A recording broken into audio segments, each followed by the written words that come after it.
मित्रों, सादर प्रणाम।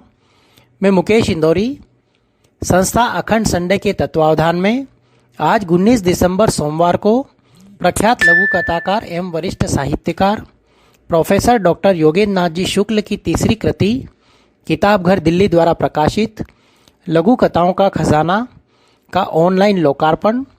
कोटा राजस्थान से प्रख्यात लघु कथाकार श्री भगीरथ जी, पटना बिहार से प्रख्यात लघु कथाकार श्री सिद्धेश्वर जी, इंदौर से वरिष्ठ साहित्यकार श्री प्रताप सिंह जी सोडी के आतिथ्य में किया गया। कार्यक्रम की शुरुआत दीप प्रज्वलन एवं मां शारदे वंदना के साथ की गई। इस अवसर पर कोटा राजस्थान से श्री भगीरथ ने कहा कि ये लघु कथाएं सरल भाषा, सहज शिल्प में गंभीर अर्थ रखने वाली हैं। जन जागृति का बड़ा लक्ष्य लेकर लेखक ने इन कथाओं का सृजन किया है।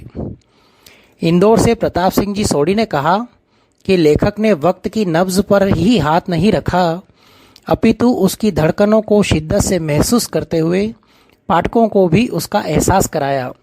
इन लघु कथाओं का रंग नेचुरल है और वह संघर्ष और गतिशील जीवन के विभिन्न दृश्यों का कोलाज है।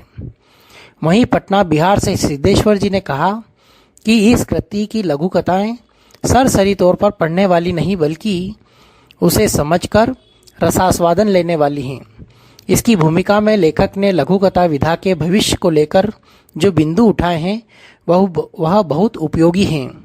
यदि कृति की एक एक लघु कथाओं की व्याख्या की जाए तो ग्रंथ बन सकता है। संयोजक मुकेश इंदौरी ने कहा कि संग्रह की रचनाएं पठनीय और प्रेरक हैं।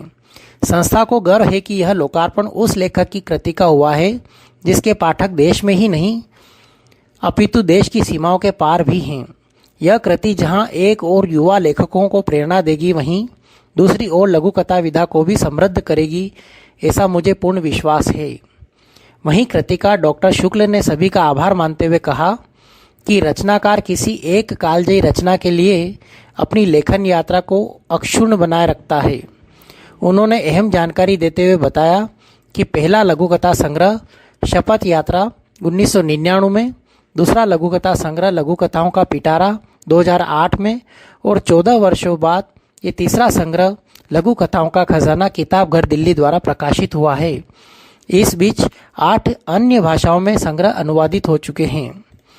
कार्यक्रम का संचालन मुकेश इंदौरी ने किया। इस अवसर पर देश विदेश के जाने माने कई साहित्यकार ऑनलाइन उपस्थित थे। बहुत बहुत शुक्रिया, मुकेश इंदौरी।